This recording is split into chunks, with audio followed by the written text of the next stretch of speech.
لا کۆتا هەفتەی خولی پلەیەکی کوردستان هەڵۆی دووەمی ڕیزبەندی بە 28 خاڵ پێشوازی لە زانکۆی جیهانی چوارەم بە 25 خاڵ کرد.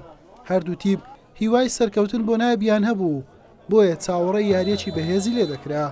لە خولەکی حەوت یوسف سعیدی نابژوان لێدانێکی سزای بۆ هەڵۆی خاوەن ماڵ ئەژمار کرد.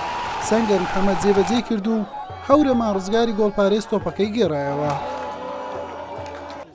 لە خولەکی 15 نابژوان لێدانێکی دیکەی سزای بۆ خاوەن ماڵ ئەژمار کرد. ناڕەزایی زۆری یانی زانکۆی جیهانی لێکەوتەوە. یوسف محەممەد جێبەجێ کرد و سەرکەوتوو بوو لە شکاندنی بەربەست یەکسانی و هەڵۆی بە گۆڵ یەکەم لە یاریەکە پێشکەست.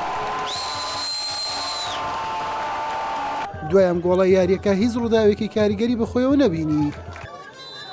لە تەواوی نیوەی دووەم هەردوو تیب بە ئاستێکی تەواو لاواز دەرکەوتن و هیچ مەترسیەک نەکەوتە سەر گۆڵەکانیان. هەر بۆیە یاریەکە بە تاکە گۆڵێکی بێوەڵام بە سەرکەوتنی هەڵۆ کۆتایی هات. سپاس بۆ خوای گەورە، سپاس بۆ هاندەرە خۆشەویستە و بۆ تەواوی یاریزانان و دەستە کارگەڕی و مدەڕیبەکان. ئەلحەمدولیلا زۆر دڵم خۆشە بۆ گۆڵە گەشتنە خولی نایبی کوردستان بە هاوکاری هەموو هاوڕێکانم.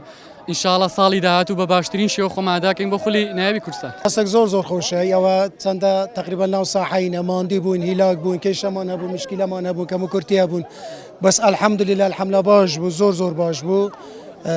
لە بیدادێکە مەقسەد سەکرد بوو، ڕاستی مەقسەد هەدەف نایاب بوو، ئامانج نایاب بوو. ئەلحەمدلە زۆر باش بوو، پشتیوانی سەرۆکنادی و دەستە ئیدارە و پشتیوانی یاریزانە ئەلحەمدلە موفق بوون هاتینە نایاب. والله ئەوساڵ وەکو جەنابەت ئاماژەت پێکرد وەرزێکی زۆر قورس بوو، بەس هەر لە بیداک ئەمن سیقم بۆ یانی خۆم هەبوو. لەناو یاریگا قەڵاتزیەکەم یاری دۆڕانیش، بەس لە دوانێک تا گوتم باوەڕیم سیقم بۆ فەریقە هەیە بەو یانە هەیە کە ئیشەڵڵا دەچینە نایاب.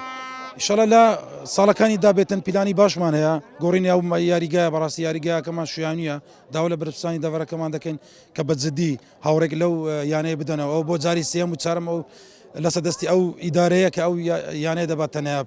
هیوادارم باڵپشتیەکی جددی بن ئەو جارە.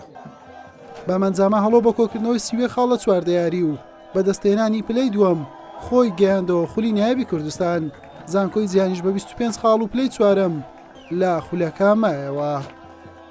یانەی هەڵۆ دوای سێ وەرز یاریکردن لە خولی پلەیەکی کوردستان بۆ جاری چوارەم خۆی گەیاندەوە خولی نایبی کوردستان.